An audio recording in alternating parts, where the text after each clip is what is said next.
Hey, thanks for coming by. So today we are going to be talking about endometriosis and some other female issues a little bit. So if that makes you squirmy, if you don't want to hear the word period, if you don't want to talk about that, no problem. Come join me next time. But if you do, you are in the right place. So I've had so many questions about my personal journey with endometriosis. That I thought I would talk about it a little bit here. So whether you have been diagnosed, whether you know someone who has, whether you have other issues such as fibroids or PCOS, there are so many things that fall under the same category. So hopefully you can relate a little bit and we can all kind of come on this journey together. So personally, it started for me. I actually started my period when I was 8 years old, which I know is crazy. It was crazy back then. I went to the hospital. They did numerous tests. I don't know. That's just what happened. So I started when I was 8. They wanted to put me on growth hormone, numerous things, and I didn't do it. So we just cruised with that. So 8 years old.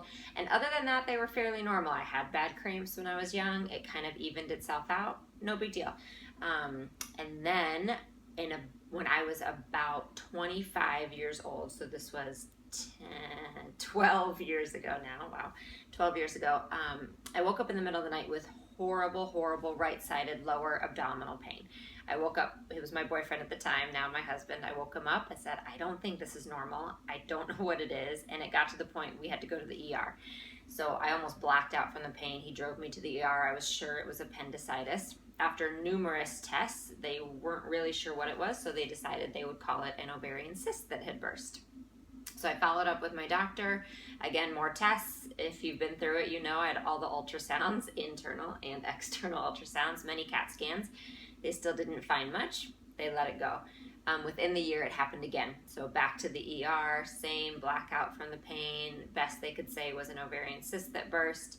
And I proceeded over the next couple years to have a lot of tests done. I also was having a lot of lower back pain at that time. I had an MRI on my low back, and then I was having some digestive issues. So with the CAT scans and ultrasounds, I had, like I said, an MRI, which didn't show anything. And then I also had a colonoscopy at the age of 25, which isn't that much fun. And that didn't show much either. So I was kind of at a loss what was going on. And I finally saw my PCP, so not my OB, but just my kind of family physician. And she called me that night, and I'll never forget the call, but she called me and said, I think you might have endometriosis. And we can't see it on a test, so I'd like to refer you to your OB and possibly have surgery to see if that's what it is.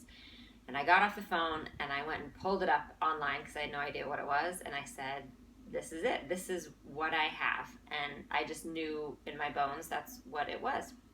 So I had a laparoscopy.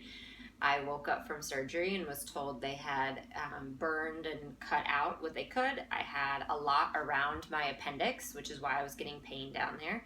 And I had 3 fibroids that they found all outside of my uterus. And that luckily, thank goodness, my tubes and my ovaries actually looked okay. And that was that. And my back pain literally went away by 90% after surgery. It was unbelievable. I proceeded to have some symptoms, like the ovarian cyst symptoms, over the next year, but I've never been back to the ER with the pain. So I was also told, because I was now probably 26 at that time, that I should get on it if I wanted to have kids, because as you all know, if you've been through this, they tell you it could be very hard to have kids. And that's the one thing I wanted in the whole world. That's the one thing I always knew I wanted, was to have kids, but I wasn't ready. So I made it my personal mission and goal to beat endometriosis, to not become a victim, to not just deal with it, but to make my life even better. And that's personally what I did. So what worked for me was changing my diet. So I went to kind of a anti-candida diet, which includes very low gluten. I'm not quite gluten-free, but very low gluten. I eat some meat, but not a lot, all organic, not very much dairy. So I do the best I can with those things, and I can talk more about that. If you guys have questions, just let me know in the comments below. So diet was huge for me. Exercise, becoming very consistent. Pilates saved me, and yoga, and then now getting into a lot more weightlifting and those kind of things. So exercise is mandatory for me every day. And then vitamins. So vitamins were huge. I order mine through Vitamin Pit Stop, but those I've been on for 12 years, and those I think were one of my saviors and allowed me to have my daughter actually. So I was able to get pregnant with my husband after 5 months of trying naturally. We were able to get pregnant, and we have a beautiful daughter that is just wonderful, and she's 2.5 now.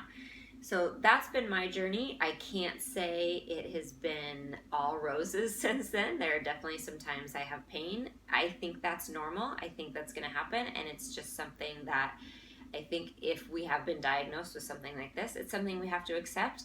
My main advice for people, though, is do not let this diagnosis take your power. Do not let it take your power. It can be very scary. It can be very depowering, basically. It makes you feel like a victim and that there's nothing you can do about it, because that's what the doctors might tell you, and I 100% disagree with that. There are things you can do. Can we absolutely eliminate it? I don't know. Maybe, maybe not. I try not to worry about that. Unless I have surgery again, I don't know if it's grown back. There are moments I have symptoms I think it has, and then I put that out of my brain, because unless I'm willing to go back in and have surgery, I'm not going to worry about it. I just do what I can every single day to make myself better and to be in control of my own body and not let it control me. So that's my story. If you are going through something like this, I hope that helps. I hope you know you're not alone, and please, please know there are positive places you can come. I want this to be a positive community where people can grow and learn together and understand that there are things they can do. And I want you to get rid of that label. Don't feel like you have a label at all. You are a person. You are not a disease. You are not a diagnosis. So thanks so much for stopping by. And again, leave a comment below. Let me know your story. I would love to hear it and help you on your way. Take care.